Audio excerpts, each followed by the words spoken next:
Hello friends, I am H L Gupta. मेरी live class चल रही है सुबह 7 बजे और रात को 8:30 बजे। जो आर्टिकल शिफ्ट के अलावा ये टाइम है। हमारी 15 समरी मैंने हमने स्टार्ट करने जा रहे हैं। आपको बताने जा रहा हूँ कि 15वां क्लास जो कैपिटल बजटिंग है उसमें मैंने क्या डिस्कस किया। उसमें मैंने क्या डिस्कस किया, सबसे दो पॉइंट डिस्कस किया। एडजस्टेड नेट प्रेजेंट वैल्यू और इन्फ्लेशन पे डिस्कस किया। एडजस्टेड नेट प्रेजेंट वैल्यू क्या होता है?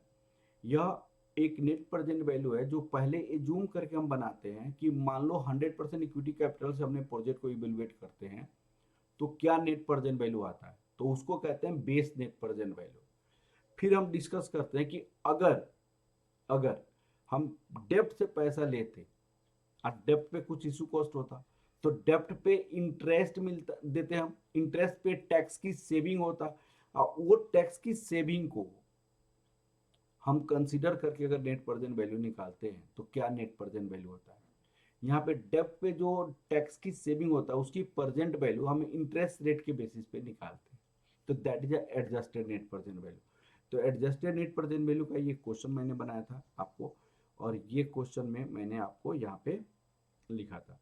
तो base adjusted net present value, base net present value क्या होता है? वह नेट प्रेजेंट वैल्यू जो इक्विटी कॉस्ट ऑफ कैपिटल से डिस्काउंट करते हैं।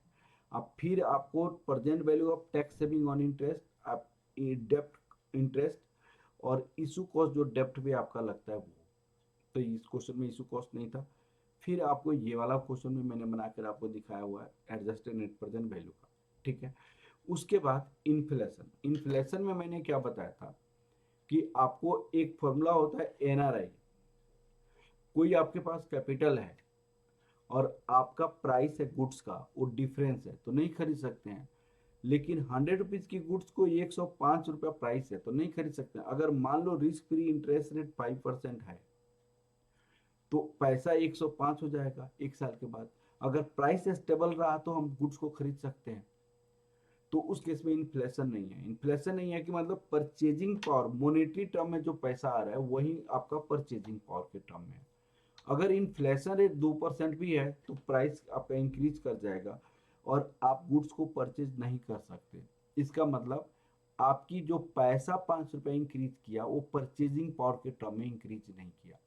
अब क्वेश्चन है कि कैपिटल बजटिंग में कैसे इवेल्युएशन करते हैं।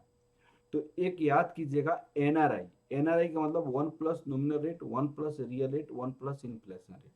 कैपिटल बजटिंग में होता क्या है कि अगर डिस्काउंट रेट नॉमिनल रेट में है, मॉनेटरी टर्म में है, तो कैश इनफ्लो कैश आउटफ्लो भी नॉमिनल रेट पे होना चाहिए।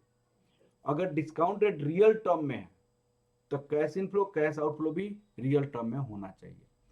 मैंने इस क्वेश्चन को यहाँ पे सारी चीजें लिखा हुआ है कैपिटल बजटिंग में। Nominal to real, real to nominal कैसे चेंज करते हैं, और फिर डिस्काउंट रेट को कैसे चेंज करते हैं उसका फॉर्मूला यहाँ पे दिया हुआ है। ठीक है। उसके बाद हमने ये क्वेश्चन बनाया और ये क्वेश्चन मैंने किया। एक तो नॉमिनल कैश फ्लो के टर्म में डिस्कस करना है, एक रियल कैश फ्लो के टर्म में डिस्कस करनी है। इस क्वेश्चन की सॉल्यूशन मैंने यहाँ पे आपको दिया हुआ है। ठीक है। तो हमने एक क्लासेज आज डिस्कस किया। Okay, thank you class, thank you very much.